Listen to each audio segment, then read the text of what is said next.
మా అమ్మ వాళ్ళ ఇంటికి అయితే వచ్చేసాం. మా మమ్మీ మ్యాంగోస్ తెచ్చింది, మేము తింటున్నాం అందరం కూర్చొని. వర్షం పడింది సడన్గా, 1 అవర్ పడింది. చాలా గట్టిగా వర్షం పడింది, చెట్లు కూడా ఊడిపోయి కింద పడిపోయినాయంట.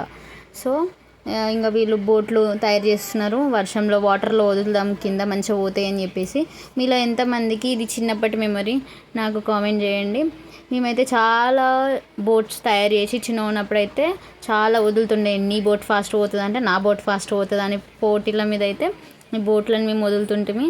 అది అలాగా వెళ్ళేటివి కూడా. ఇంకా మా చెల్లి కూడా అట్లనే మేము ఇట్లా చేస్తుంటివి అంటే ఆమెకు బోట్ చేయడం నేర్పించింది నేనే. ఇక ఆమె కూడా అట్లా ట్రై చేసింది.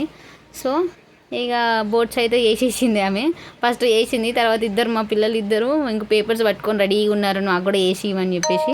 ఇక వాళ్ళకు కూడా వేసి ఇచ్చింది బోట్లో. అవన్నీ అయిపోయిన తర్వాత ఇట్లా వచ్చిందనమాట ఫైనల్ అవుట్పుట్ బోట్ది. ఇక అవన్నీ తీసుకొని వర్షంలో అయితే వాటర్ ఫ్లోలో అయితే వేద్దామని చెప్పేసి వెళ్ళిర్రు.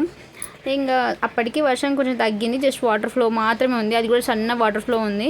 ఇక దాంట్లో వేసిరు, ఫస్ట్ రోడ్ మీద వాటర్ ఫ్లో పోతుందని చెప్పేసి అక్కడ వేసిరు, కానీ అది వర్కౌట్ అవ్వలేదు. తర్వాత కొంచెం వాటర్ ఉన్న దగ్గర వేసిరు, అది కూడా ఫ్లాప్ అయ్యేసరికి మా చెల్లె వాటర్లో ఇట్లా ఆడుకుంటుంది.